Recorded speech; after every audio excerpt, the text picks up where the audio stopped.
What's up, everybody? Welcome to the second episode of Poker Profit Vlog. And today the plan is simple. Right now it's 1:30 p.m. and the plan is playing the whole day until my eyes start to close. Why? Because I'm in Dallas right now, but the time that I'm sleeping is wrong. Like, I'm waking up like 8:30 a.m. and that's not a good time for a poker player to wake up, because most games get really good at night, and at night is the time where I want to be really awake. So today I'm gonna start playing early because my time is early, but I'm gonna try to play as long as I can. I don't know how long will be this episode, but what I know is that I'm gonna play 2-5 today, and I'm gonna play for a long time.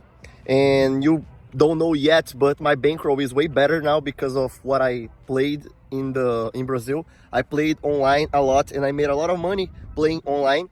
So my bankroll now allows it for me to easily buy in for $750, $1,000, and that's probably what I'm gonna buy into in the 2-5 for $750, because I am well studied using 150 big blinds, so that's $750. And hopefully today I'm gonna run good, I'm gonna win a lot of money and have a blessed second day here in Dallas. Hope you wish me luck, and let's go. I am really loving Dallas game and the city. People are really cool, really polite, really welcoming.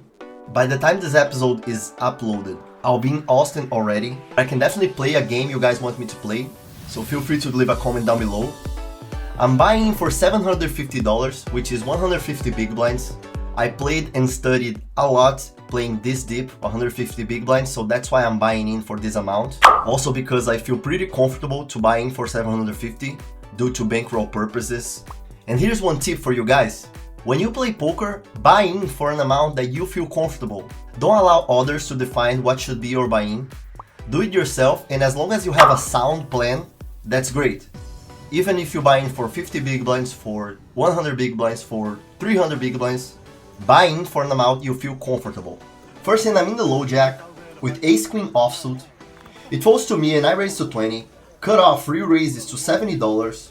Here, there is no chance I'm folding, but I also don't think it's a good choice to 4-bet. I decide to call and play post-flop out of position. We go heads up to a flop that comes King 10-6 rainbow. I check, he checks back. Turn is a 9 of hearts. I don't have any heart in my hand. I check again, and now he bets $50. I am probably playing for the ace and for the jack. Maybe I'm playing for the queen as well.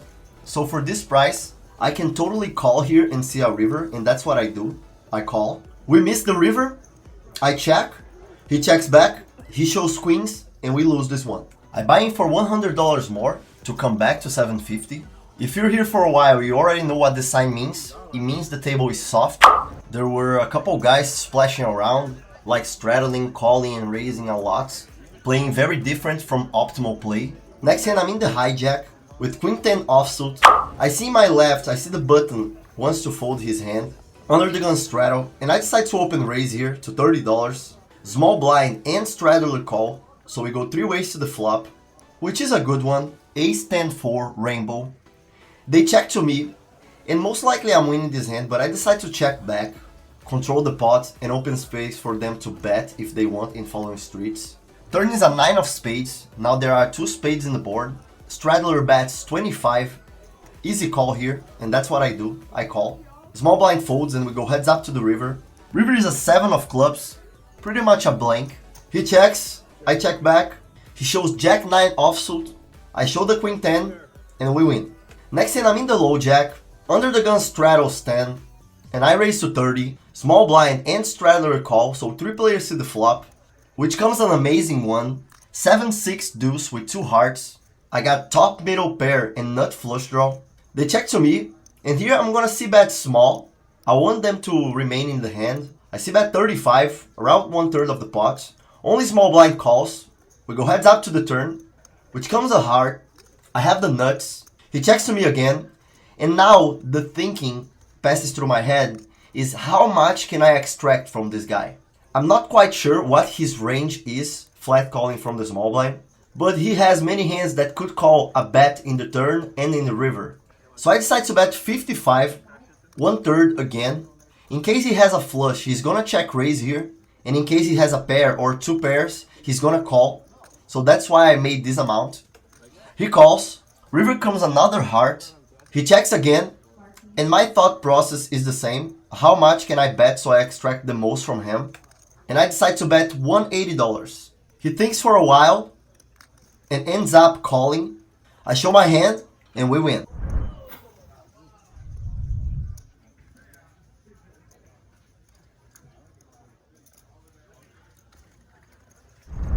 You know in the vlog it's gonna be like so the next hand I'm in the small blind. Under the gun straddles 25, plus 1 raises 75, and then I see ace queen from the small blind. Here is a clear 3-bet. Even though he raised 75, he just made the 3x over the straddler, which was 25.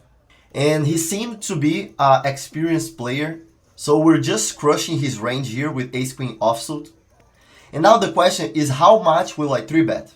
And here, what GTO advises you to raise from the small blind is 4 to 4.5x. So that's the sizing I'm gonna use. As he raised so big, I decided to make it 300, 4x exactly. In case he calls, we're still pretty strong, and there is a high likelihood that we still win this spot. But it's not what happens.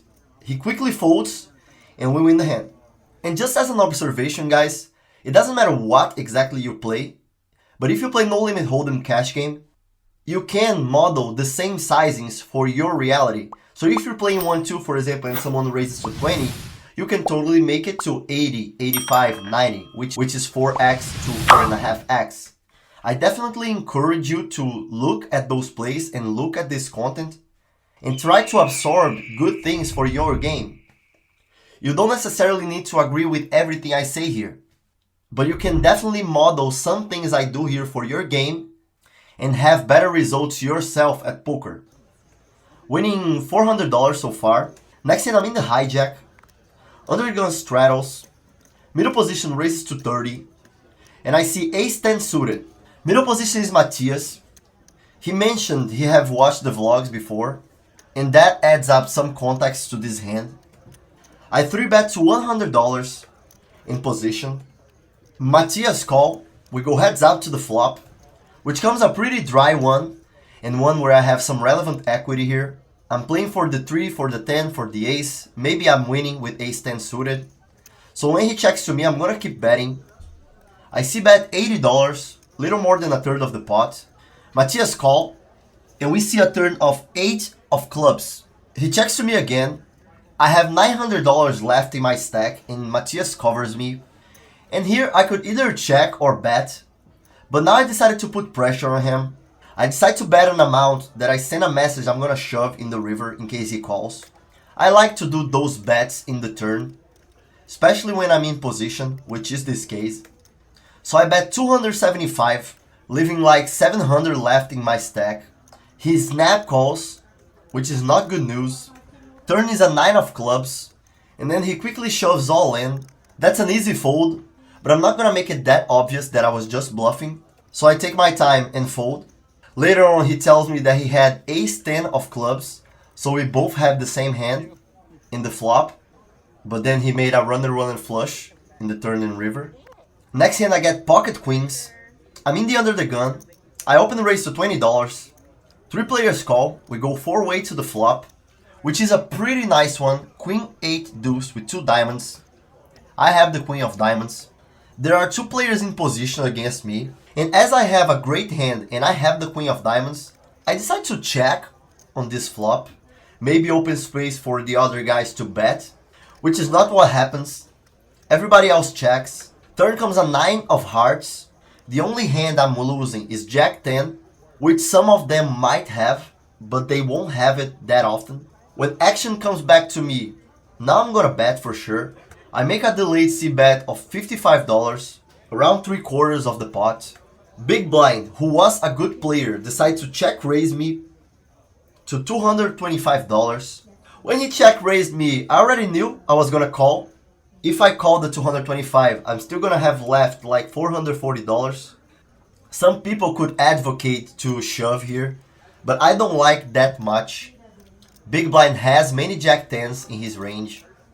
And even if, let's say, he has 2 pair, he's drawing dead. The only hands that actually have some equity are flush draws, okay, and maybe a few straight draws, or even straight draws and flush draws. But here, I'm way more inclined to call and allow his bluffs to continue in the hand than to raise, especially because he is a good player and he could be bluffing. He even showed me his graphs playing 2-5, and I'm actually gonna comment about that on future episodes with you guys. I call. River is a very safe one, an ace of hearts. He checks, and now of course we're gonna shove. We go all in for 475, and he snap folds.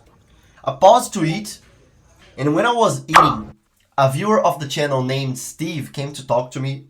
He was actually playing in our table, but didn't say nothing at first. I'm glad he said afterwards.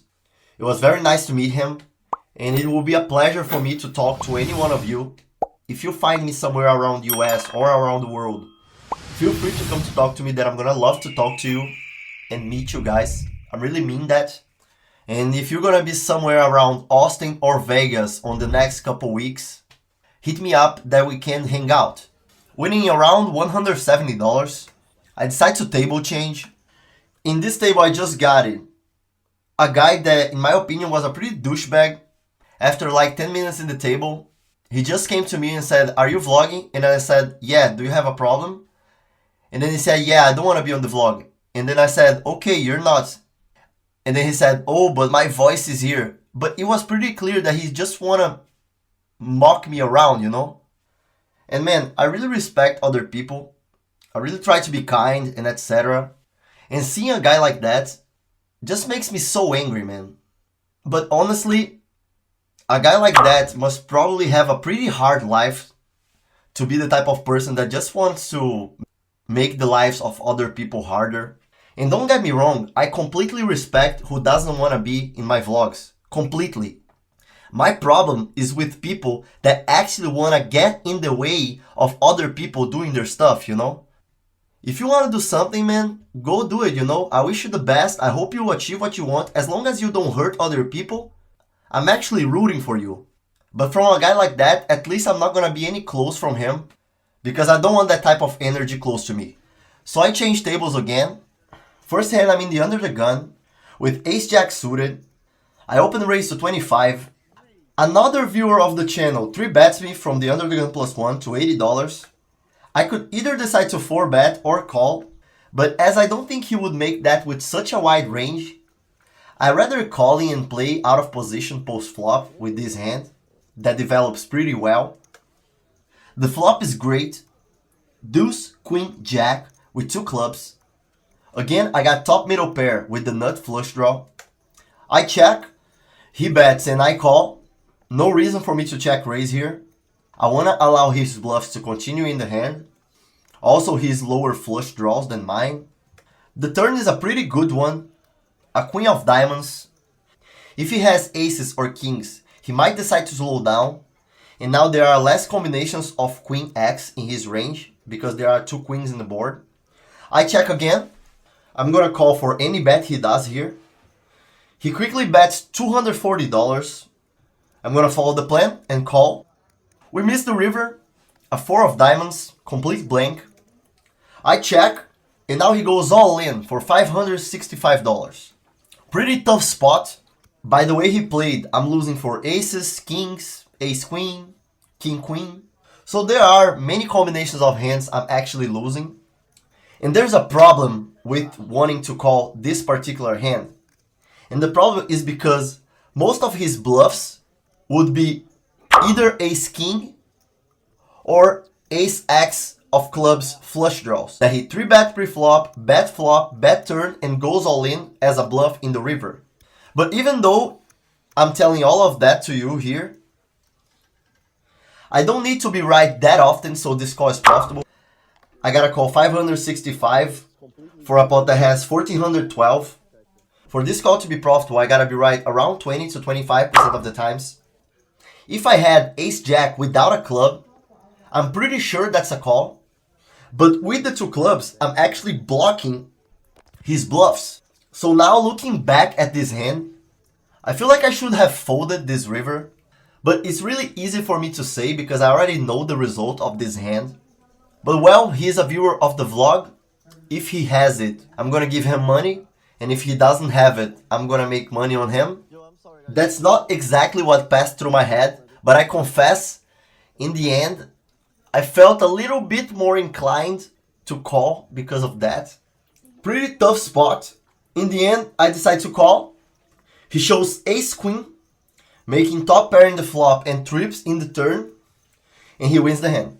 I made a pretty silly mistake this session. I brought like $1,500 with me. The rest, if I need it, I would need to go to an ATM.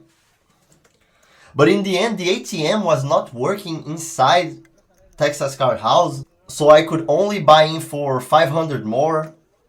And this hand made me kind of tilted. Not exactly tilted, but I was not with so much will to play. So I decided to stack my chips and book this loss of $788 in 5 hours of game and come back the day after. Well, not the end of vlog I was expecting. Bought in for $1,300, got out with 512, so lost $788. I should be playing more if I was only a poker player, but as I'm a poker vlogger and I feel like what I need to do is focus on the vlog as well, what I'm gonna do is edit this vlog so it goes out as soon as possible. One compromise that I have with you guys is transparency. So this is what is happening, and this is what happens to the life of poker players around the world. Sometimes they lose. Over 2 days here, I'm behind 700 something, completely normal. I still find a lot of room for profit. I think I made a mistake on that call on the river because maybe he doesn't have any bluff in that spot, but I have a great hand. You know, I have a great hand to call. I will check on GTO Wizard what should I do in that spot, and I would probably put on this episode. I checked on GTO Wizard, the members area of this channel. I talk a lot about GTO and GTO Wizard and everything I learned. I also show you how you can use GTO Wizard for free. If you're interested about that, I highly recommend you to check it out. All you need to do is become a member. Hope you guys enjoyed this episode, and see you next time. Stay tuned because there's a lot of interesting content coming up. We're just getting started here in Dallas. If you guys enjoyed it, hit the like and subscribe to the channel. The mission of this channel is helping you become a better poker player, and see you next time.